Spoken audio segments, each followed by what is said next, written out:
It's Kathleen. How are you? Welcome. Welcome to Level Up Your English with that Kathleen Elise. And today is Monday, the 20th of November, 2023. And we're coming up. It's Thanksgiving week this week in America. So this will be a short week for me because I have a lot of baking and cooking to prepare, but it'll be fun. So I hope you've had a great weekend and that so far your day has been a good one. Today we're going to talk about improving your English through using storytelling. And excuse me, I had what we call, I have a frog in my throat, as we say. So bear with me. But anyway, so we're talking about using storytelling as a way to communicate our messages more effectively. Because, well, for many reasons, we're so bombarded with messages at all hours of our day. Every minute you're getting messages, be it, through technology or the people around you. You've always got, there's noise of some kind going on. There's verbal messages, there's nonverbal messages, there's visual and oral messages. There's just so much information coming into us at any given moment that we tend to sort of block out a lot of it because it just becomes noise. And when you're trying to communicate, particularly in a language that is not your own, that you're not comfortable with, or you might be comfortable, but it's still not something you grew up with, it's not a natural part of you, then it can be difficult to be effective in your communication. So what I propose to you today is to use the whole concept of telling a story as the means to build your communication. So we're going to go over, there's three things that you can do, three steps to take when you're going to approach your messages this way, your communication this way, and we'll go through them. But first of all, let's just think about, why would I suggest communicating through a story? You might be thinking, I'm writing an email, or I'm sending I'm sending an invitation, or I'm just calling someone up to see if they want to do this, that, or the other thing, or I'm talking to a client. They don't have time for stories. I don't have time to write stories. So, but what I'm talking about is, I'm not talking about writing fiction. I'm not talking about trying to think up some clever little thing that's going to, put all the pieces together in a sense. It's not, I'm not talking about, how do I put this? It's not, you're not writing a piece of fiction. And I think that's what most people think of when they hear storytelling. So what I'm talking about is using the structure of a story. There's your introduction, then you have your rising action, your climax, and your falling action, and then your conclusion. Okay, so that's the basic story structure. There's many different story structures depending on what you're trying to accomplish with your writing. And even when you write a report, or an essay or something, if you're a student and you're writing an essay for class, well, if you take this approach, you're going to notice a change in people's reactions to you and to your message. And telling, giving your messages or presenting your messages using this storytelling structure, the path, the process, what it does is, not only is it something that people aren't used to, so it makes them notice, wait a minute, this isn't like the 100,000 of other bits of information I've just received. This is different. So it makes people notice for that uh, alone, but it also then gets people listening to what you have to say. There's something that goes on in the brain that says, this is different. So that means it's important. And therefore, the person who wrote this thing must be important or have something important to say. So simply by presenting it in this form, you automatically wake people up to the importance of your message. Then what happens is you're taking them on a journey to a specific destination, a place where you need them to be. Okay, so if you're writing a letter to a client, you have a specific purpose for talking to that client, whether you're trying to give them information about their account or whether you're trying to whether they're a potential client and you're trying to turn them into a client, or whether it's a coworker and you're working together and you need to get stuff done. There's a reason that you're writing to for anything. If it's an invitation, if it's an essay for a school or what have you, there's a reason that you're writing. And so you need to you don't need to, but if you want to be effective and you want to have an impact with your form of communication, whether it's writing or speaking, if you want to have an impact and you want to send the message that I know what I'm talking about, I'm good at this, I have something important to say, uh, listen up. Here's where it gets all fun because I'm good at this. You're going to, like I said, you're going to take them on a journey. This is the way to do it. This is the way to wake people up out of the mind numbing trance that we can get into when we've just got so much coming at us. I mean, look at your inbox, look at your email. You have hundreds of messages every day coming in. Your brain goes numb. And so by using this structure, you wake people up. You get them out of that numbness and you bring them alive. And so think back to when you were a kid and you were told stories by whomever, your parents, your grandparents, aunts, uncles, friends, neighbors, whatever it happened to be, and you were told stories. You couldn't help but be completely, as we say, sucked into the story. And you just rose and fell with all of the things that happened in the story, and you really didn't want it to end. And when it did end, if it was done well, you felt satisfied, and it was just, oh my goodness, tell me another one, tell me another one. So stories are powerful uh, vehicles of communication. And again, because you're taking the reader, the listener, on a journey. You're mapping out a journey for them. And there are many, many different kinds of story structures.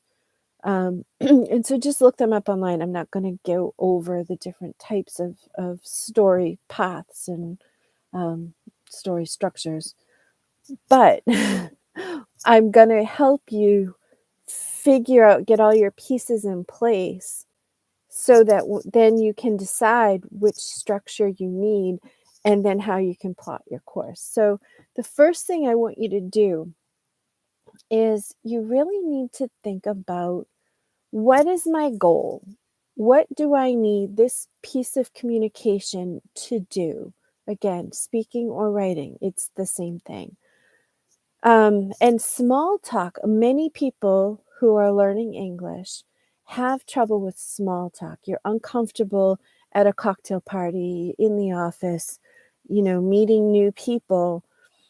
You don't know how to handle small talk. Learning how to do this, take people on a journey through storytelling, is an amazing way to give yourself confidence and to be one of the most interesting people in the room.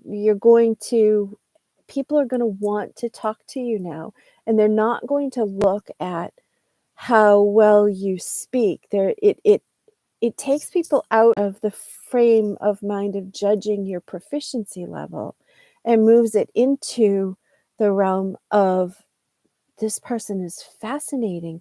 This person has so much to say. I really want to talk to this person. So this is just going to be such a game changer for you when you can put the time in to learn how to do it, and then keep practicing and getting better. And the more you use it, the better you're going to get. So first thing you want to do, what is your end goal? What is it that you need from this piece of communication? So, do you need to have someone who's thinking about buying a product from your company to actually buy the product? Do you need to relay some information to a coworker who's helping you on a project? Do you need to, communicate with long lost relatives and say, hey, this is who I am, or whatever the case may be? We're getting the family together and we're hunting it. We're finding everybody and we're going to all get together. Whatever the message is, there's a thing you need it to do. So figure that out and write this down, so you can keep track of it. So then what you want to do is, okay, so think of, there's two ways that you think of your message when you're putting it together as a story. So the first thing you want to do is think of it as a tapestry. All right. So a tapestry is woven. So you use threads and you put it on a loom. It's kind of, you're weaving fabric, but there's a picture involved in it usually. I'm not 100% sure on all the technical details, but you've seen tapestries hanging in, museums and, fine homes and different places. And they're fabric, and they are woven. And so each of the colors that are in the particular places, when you look at it closely, you just see the points of color. And you might see a little bit of a pattern, but you don't see the full picture until you step back from it. You have to hang it up on the wall, and then you have to step back and take it all in. All right. So what you're doing, the first step is, okay, your result is your overall picture. This is what you need it to look like when you're done. All right. Now you have to go and figure out, what are your supporting threads that you need to put in here. So I know when you're weaving, I don't know if it's the same for tapestry. I'm pretty sure it's close, but you have a weft and a warp. I don't know which is which, but the fibers that go this way is called one of them, and the fibers that go this way are called another. I don't know which, but a weft and a warp. Okay, so you need to figure out what those strands are. Those are your key points along the way. That's what gives you your structure. That's what holds it together. Okay, and then you need to figure out what those other fibers are going to be that are going to fill in the bigger picture and give all the depth and the detail and the tone and just all of the extras that need to be in the message in order for the receiver to see the full thing clearly. Okay. Again, we need to be effective. So you want to get all your pieces together. So you find your main things that are going to give it the structure, and then you figure out what all those other pieces are that are going to fill in the pattern so that you can see your picture in the tapestry. And as part of that process, you want to be thinking of the cultural environment, I guess, in which you're going to be presenting this message. Right. So if you're in the office, okay, there are many determining factors to which story structure you're going to take, you're going to choose. You probably don't want to choose the tragic story structure.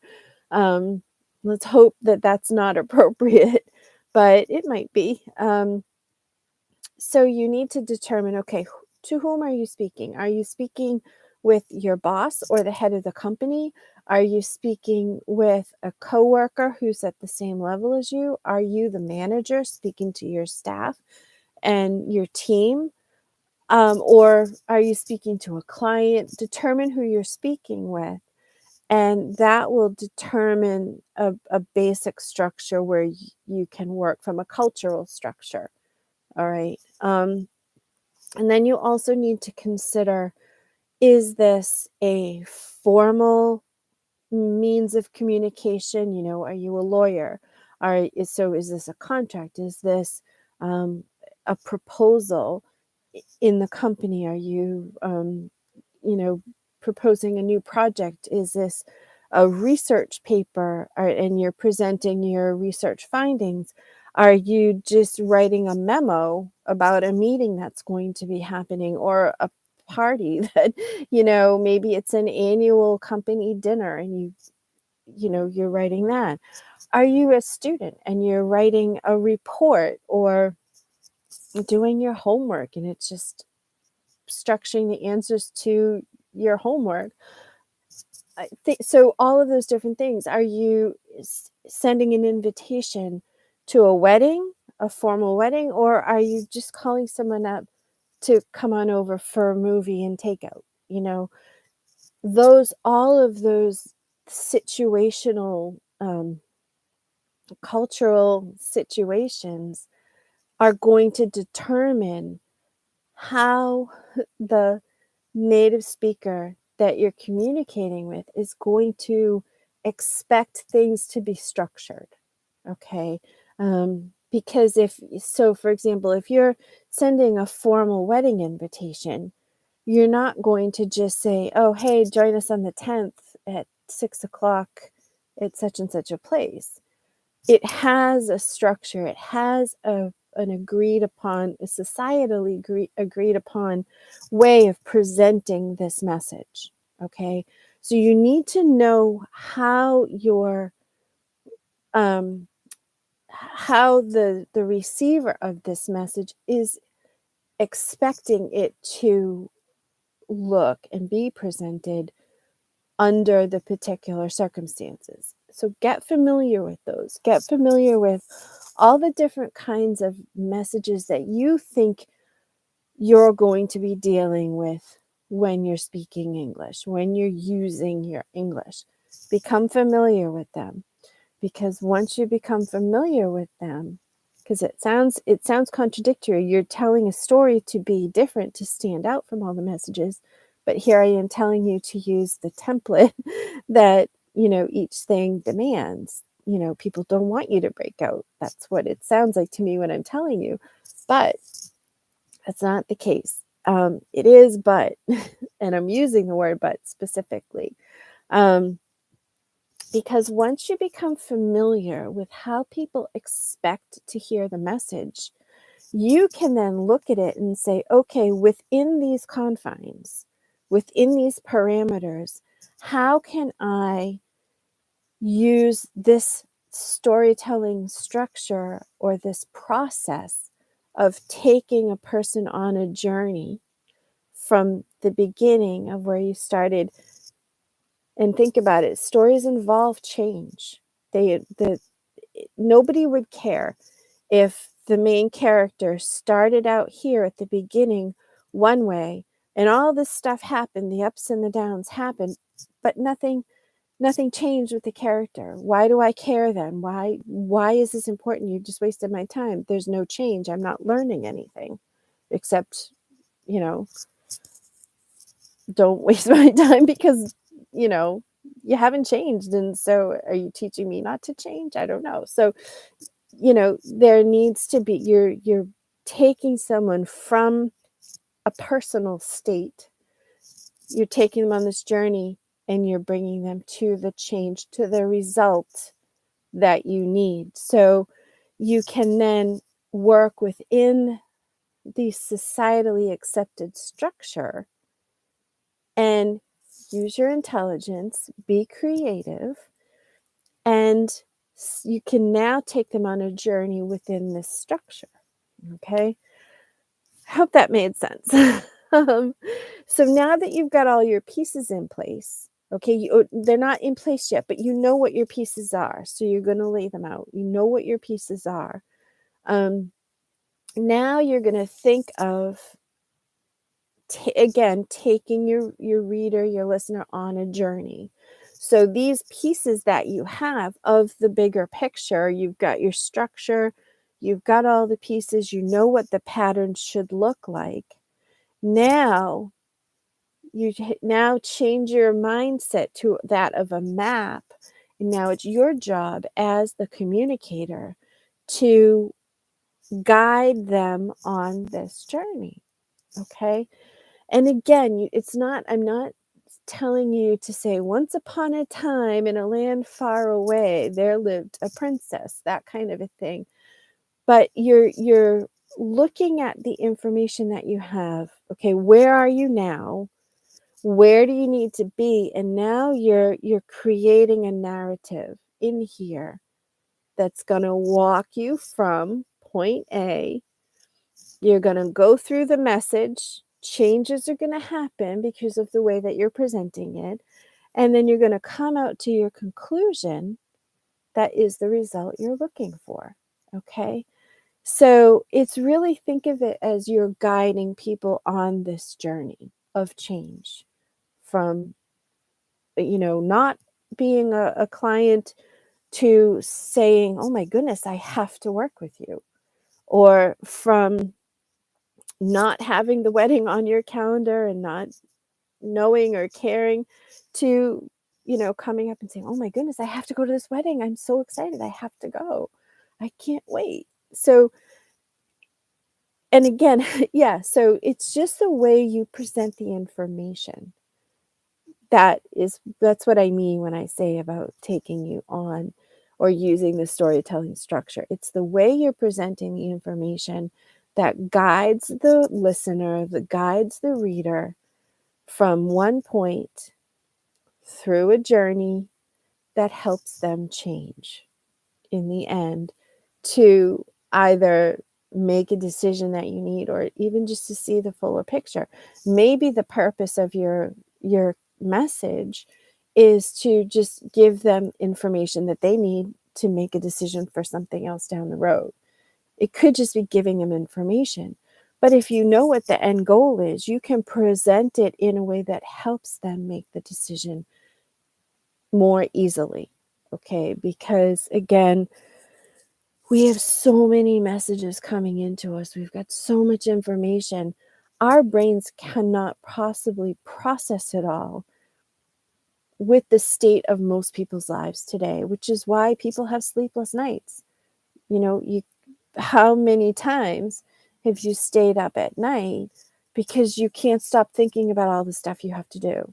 Or you had an argument over here and you're still trying to process it. And how could I have done that better? Why won't they see what I'm saying? That kind of a thing. So by communicating in this fashion, you are helping the person to process the information as it's being given to them. They don't have to, take in all of this knowledge from the message you're giving them and then put it aside because I can't possibly process that now and I'll have to do it later.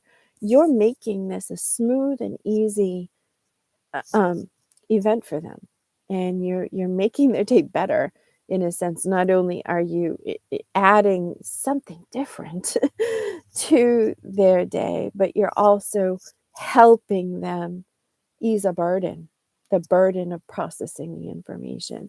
So, and so I'll stop there because I can just talk forever. As long as my voice cooperates, I can talk forever because this is so important to me. And I'm finding that I'm saying that on every live, but it's just this whole concept of communicating person to person and learning taking the time to learn how to communicate, because again, not everybody works the same. And, because of people's stories, people's experiences, they don't react to the same either. And so we develop our own languages, our own personal languages. And getting, I love learning that language so that we can get to learning about each other and communicating and sharing. And, because even people who seem standoffish, as we would say, people who like to stand aside and would rather watch things than join in, deep down, there's a need, there's a desire to connect and to communicate and to share their inner selves with other people. But maybe their experiences have shown that people aren't trustworthy. So, how can I learn the language of that person so that that person can experience the sharing and I can grow richer because I've now communicated with that person? This is what I love about language in general, communication in general. And with English, there's such a rich well to draw from as far as communicating because of, most importantly, or most significantly, I should say, because of our concept of nuance and with it. So I haven't known how to give all of the depth and detail through context. So I'm going to learn that too. But I love my language and I want to share it. So anyway, yeah. So I think that's all I really want to talk about today.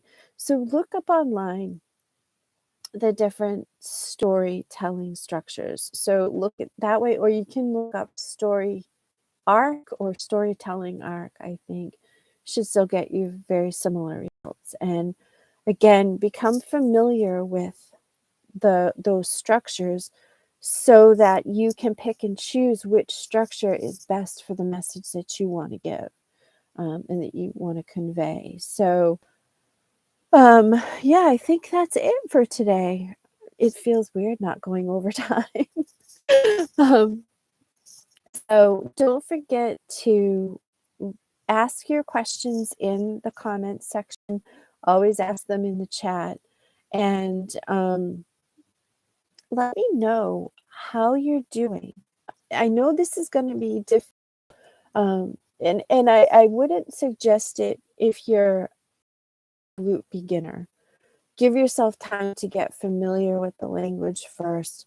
Learn your sounds, master the sounds of the language, then move on to the written representations of those sounds, which is what we call our alphabet and words and syllables and words and sentences.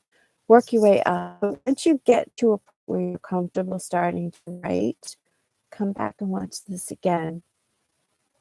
And the earlier on that you can learn this, I think the more comfortable you're going to be using the language, because I think when we work outside of this and we don't add the storytelling aspect to our communications, what we tend to do is we focus so hard on the grammar and the vocabulary and the structure and the spelling. And there are so many things that we worry about and that we stress over. And that worry and that stress causes us to make mistakes that we wouldn't normally make because we know it. You've studied hard, you've worked hard, you've learned your structure, all of these things, but then the stress comes in and that fear of making mistakes pops in and it throws us all off. It's like the time, you've been driving for decades or for years and years and years, and your mother gets in the car and suddenly you don't know what to do because she starts, saying, oh, it's there, or you should do this, or you should do that. You get all worried and stressed out, and then you don't know how to drive. So I want to eliminate. So become patient in the mechanics of the language, but don't stop there. Now level it up. Take the elevate your proficiency another step into fluency by adding this whole storytelling concept into your messages. So, all right, I hope you have a super day. I will see you next week. This week is Thanksgiving for us in the United States, and so really I have a short week, a short work week this week. But I love Thanksgiving. I think I love Thanksgiving more than any other holiday, just because it's all about family, it's all about friends, it's all about good food and showing how much you care about the people that are in your life by preparing all this food for them, taking the time to think up the recipe and think up the menu and put it all together and present it, nicely, and just have that chance to get together. It's such a relaxing day. Even though there's all of this preparation, it's still just so relaxing and it's satisfying. And, we tend to watch American football. There's usually sports on of some kind in the background. And it's all about not only recognizing what you're thankful for, but also enjoying it and being able to just put all your cares and worries aside and just relax into the company of your people, whoever's around you, whoever's most important to you at that time, whoever's able to be there with you. It's just relaxing into their company. And again, I'm a people person. I love getting to know people. I love that whole connection thing. And so it's understandable that this would be my favorite day. So anyway, I hope you have a wonderful week, and I can watch the midnight edition of this, the midnight live stream, because again, they're live, and sometimes I think of more clearly in one episode than another. Things come together smoothly in one episode versus another, and new things pop up that didn't pop up in the other one. So go back and watch that too. You might get the same information, but you might hear it differently too. It's just the way it's presented. So don't forget to watch the midnight one, okay? All right, you have a wonderful week, and I will definitely see you on Monday. All right? All right, you have a great night. Bye-bye. Or day. I should say day. All right.